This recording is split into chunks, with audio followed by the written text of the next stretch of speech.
अनोखी बहू। नीला मंदिर में लड्डू बांट रही थी। अरे खाओ खाओ, आज तो मैं बहुत खुश हूँ। क्या हुआ नीला, आज ये मिठाई किस खुशी में? अरे मेरी प्यारी सहेली, तुझे नहीं पता, मैं सास बनने वाली हूँ। पराग की शादी तय हो गई है।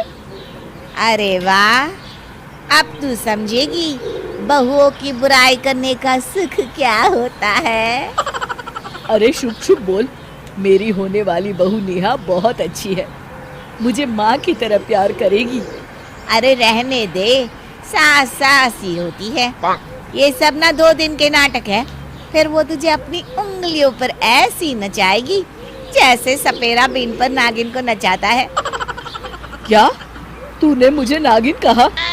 अरे नहीं, मैंने तो तेरी बहू को सपेरा कहा। अब तू मेरी बात ध्यान से सुन, अगर तूने शुरुआत से लगाम नहीं लगाई तो तेरी बहू तेरे सर पर चढ़ जाएगी। क्या मतलब? विनीता नीला को कान में कुछ समझाती है। ठीक है, मैं ऐसा ही करूंगी। चल फिर मिलते हैं। पराग और नेहा की शादी हो जाती है। अगली सुबह रसोई में, सुन नेहा, इस घर में आज तक जो मैंने चाहा वही हुआ है और आगे भी ऐसा ही रहेगा। खाने में क्या बनेगा ये भी रोज मैं ही तय करूंगी। आप बिल्कुल सही कह रही हैं मम्मी जी। वैसे भी जब बड़े घर में है तो सब काम उनकी राय लेकर ही किया जाना चाहिए ना। मैं आपके पास ही आ रही थी ये पूछने के लिए कि आज क्या बनाऊं। अरे ये तो उल्टा जवाब ही नहीं दे रही। अब क्या कहूँ, जरूर अच्छा बनने का नाटक कर रही होगी। देख नेहा, पराग हर महीने अपनी जरूरत के अनुसार पैसे निकाल कर बाकी तनख्वाह बाबूजी के हाथ में रख देता है। तुम इस गलतफहमी में मत रहना कि आगे से उसकी तनख्वाह पर तुम्हारा हक होगा। अरे मम्मी जी, कैसी बातें कर रही हैं आप। बाबूजी और आप जिस तरह से घर चलाते आए हैं वो सीखने में मुझे सालों लग जाएंगे। तो पैसे वैसे तो सब हमेशा आप लोगों के हाथ में ही रहने चाहिए। मुझे जब भी चाहिए होंगे आपसे मांग लूंगी मम्मी जी। अरे ये तो मेरी हर बात मानती जा रही है, अब मैं इसे ताने कैसे मारूं? नीला सोफे पर बैठी है। पराग जल्दबाजी में घर में घुसता है। अरे इतनी जल्दी घर आ गया? हाँ माँ, नेहा ने फिल्म की टिकट्स बुक की है। उसने फोन करके बताया कि शाम 7:30 का शो है। शुरू हो गया नाटक।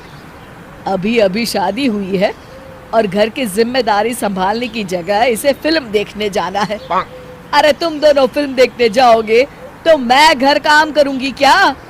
हाय, क्या यही दिन देखने के लिए मैं सास बनी थी? तभी नेहा कमरे में आती है।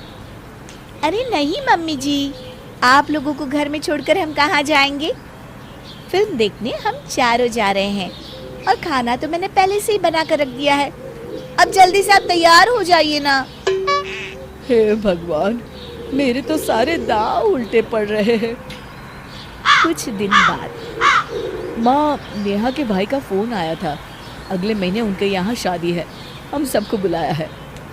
अरे पर अगले महीने तो तेरे ताऊ जी के यहाँ भी शादी है ना, हम सबको वहाँ जाना है।